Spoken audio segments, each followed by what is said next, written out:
Welcome to another episode of Delicious Meter. Today we'll be taking a look at Animated Leader Class 2008 Megatron. We will see if this guy is like a burnt piece of toast in the morning that you leave on the toaster for too long, or if he will be a nice, delicious, succulent, buttery piece of bread that you cook just right in the toaster, or if he's in between. A little burnt, but not to the point where it's disgusting.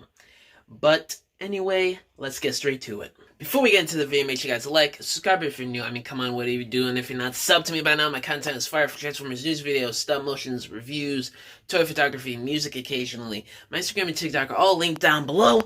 And yeah, let's get straight to it. Okay, so Animated Leader Class Megatron came out in 2008. Around during the spring, summertime, somewhere around then.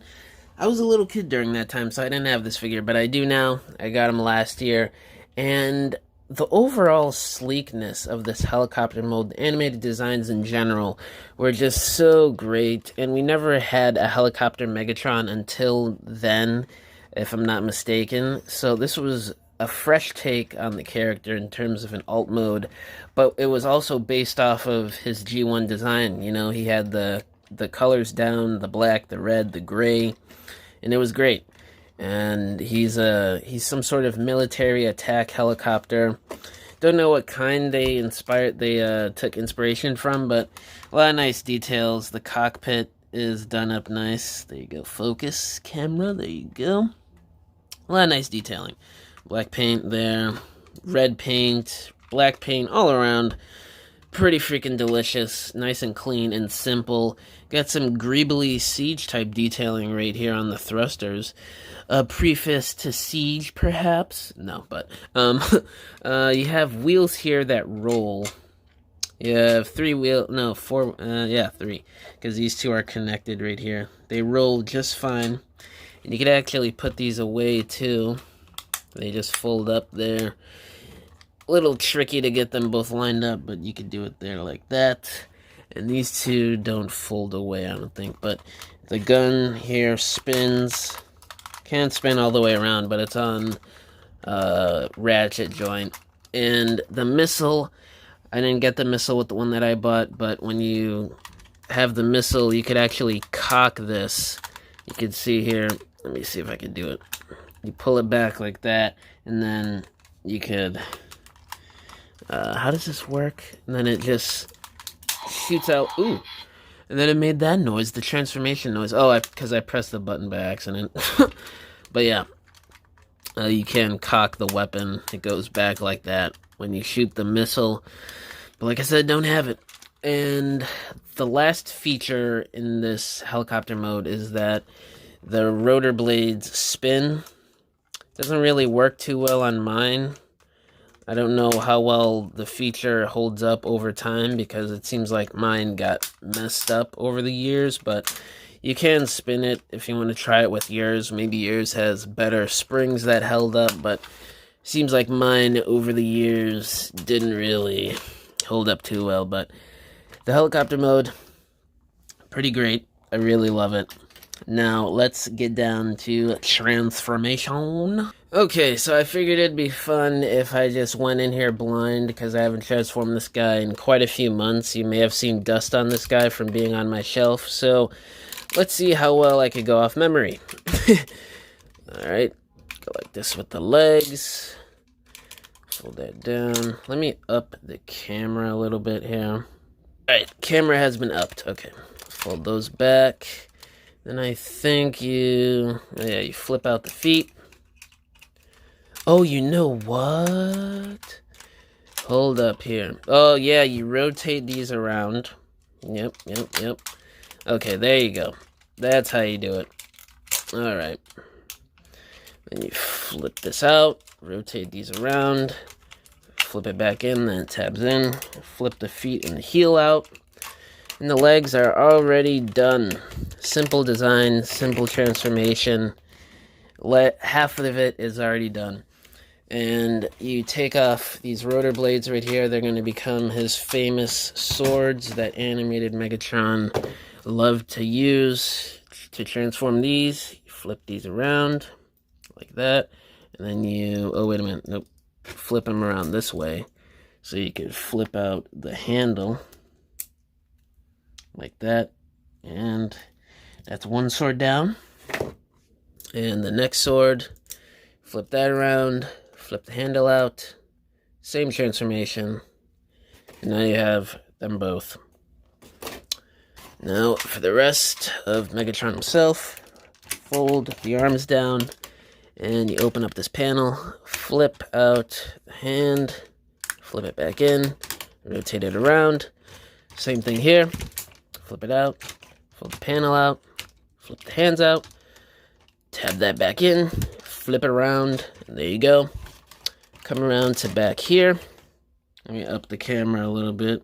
And with this, you're gonna wanna, you're gonna actually untab this. Hold on. Yeah, makes the transformation sound. Untab this so it could be his classic arm cannon. There's grooves right here, and they slide into the grooves on the arm. Get it lined up there, and then there you go. And then lastly, this accordions down like that, and there you go. Megatron complete in robot mode. And here he is in a nice little vanilla pose. And in robot mode, he's got a lot of great things going for him. He's actually one of my favorite Hasbro Megatron figures of all time. But I gotta say, he does fall short in the legs. Some of you may have heard this before in complaints with this guy, but due to the animated stylization, they made the legs go inward together like that, as you can see. And for certain poses, it makes it awkward and it makes it sort of weird looking. And then it didn't help that they made the ratchet joints go out so much when you do one click. This is one click. Watch this. One. And now he's doing like a full-on spread, like he needs room to breathe down there or something. But that's my main issue with the robot mode. Everything else is pretty great to me. The legs are a bit awkward. You can finagle them. You can half the ratchet joint if you mess around with it a little bit. You can't. There has been people that have done fixes to the legs. I don't know how to do that. I don't even think I have the right tools to make these legs more straight. But maybe one day I'll do it and do a video on it for you guys. But yeah, the legs are a bit awkward, but everything else is pretty cool. Taking a look at the details on this guy, the chest is pretty nice. I always love this design, the big hulking chest and his nice pectorals with the Decepticon logo. It's so menacing. And then his big head with his bucket helmet, so schmexy. And then his big arm cannon just there, looking the part, looking great. I love it. And the second sword in robot mode, you can store it on the back if you really want to, but it looks kind of weird. Like it sort of locks in there. Oh wait, you gotta fold the handle down, that's right. Fold that, focus, there you go. And then you plug it in there, and it does stay on there pretty nicely, but it can look kind of odd, and my kitten chewed at the edge of this. What an L, I know, right? But yeah, I don't really like to do that, so I just set it off to the side. No biggie. I know a lot of people do get annoyed when accessories can't store like that and you have to put them someplace else, but me personally, I don't really care about that. But electronics, you press this Decepticon logo, and he laughs, and his mouth opens, and lights spew out. He says that, and he also says that, and then it repeats itself. So he has three lines: the laughing, the Allspark, and the Autobot line. And the lights go off all on the chest and in the head, and his mouth moves like this. This could work for some stunt motions if you figure out how to maneuver this to get each picture. I don't know. I haven't really tried that. I thought about that with the leader class bulkhead, but I haven't figured out a way to do that yet. I'm sure some people have. Maybe I'll go on YouTube and search that up. And now for articulation. This guy is pretty well articulated, not gonna lie.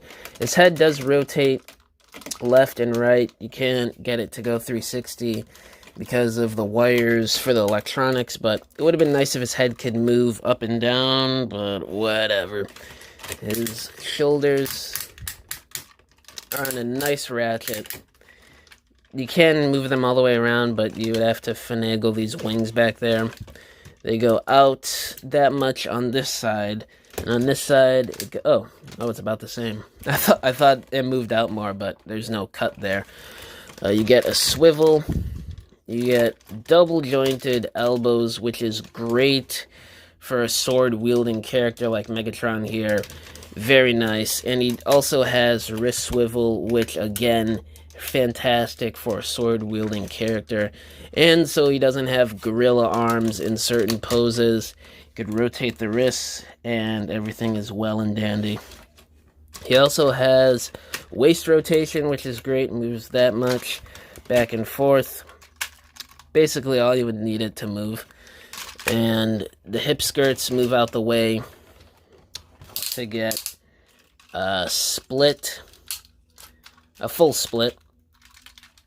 There you go. And they move forward that much, back that much, and has rotation. A little under 90 degrees of bend there at the elbow. And he has ankle tilt, which is great. You didn't really see that too often on a leader class figure back in 2008. And this is sort of like a modern engineering type thing here, where when you rotate the ankles, it fills in. There's not just a hollow space there. Like, they actually sculpted parts there to go pretty much all the way around, you know, which is pretty freaking great. I really like that. So there's a lot of great things going on with the articulation on this figure, and you can also move the feet and heels down all the way due to transformation, which is very, very nice as well for certain poses. Now for some comparisons, here he is next to his right-hand man and also his arch nemesis, Starscream. And I think this worked out pretty good. I'm going to do a review on this figure. This figure is trash. I can't wait to tear this figure apart. But anyway, here he is next to Lockdown. And I also think that works pretty great. Maybe Lockdown just a tad bit shorter, maybe. I'm not sure, but I would have to go back and rewatch the show. But not too bad from what I can remember. And lastly, here he is with Optimus, the Voyager class. Maybe he scales better with the Deluxe class. I don't have that Deluxe Optimus yet, but I do want to get it at some point. But in terms of regular mythos, this works out pretty well. But I think an animated Megatron was maybe 1.5 inches taller than Optimus than what we are seeing right here. Alright, so my final thoughts on animated leader class Megatron. I think he's a great figure. He's held up pretty well. Some things are a little outdated, you know, like the electronics and maybe the things with his legs, like the ratchet joints going outwards so much, even just with one click, which really did sort of ruin or annoy posing around some older figures that also had that problem. But other than that, I think he came out pretty great for the time, and even for now, he still holds up. So the delicious meter, I would give this guy 8 tasty treats out of 10. Now, the 2-point deduction is, you know, because of the legs, and the head articulation, I could use a bit more than just a swivel, but other than that, I think this guy came out pretty great, and he still holds up today. And yeah, that's pretty much all I gotta say in this video. Congratulations, you have made it to the end of this video.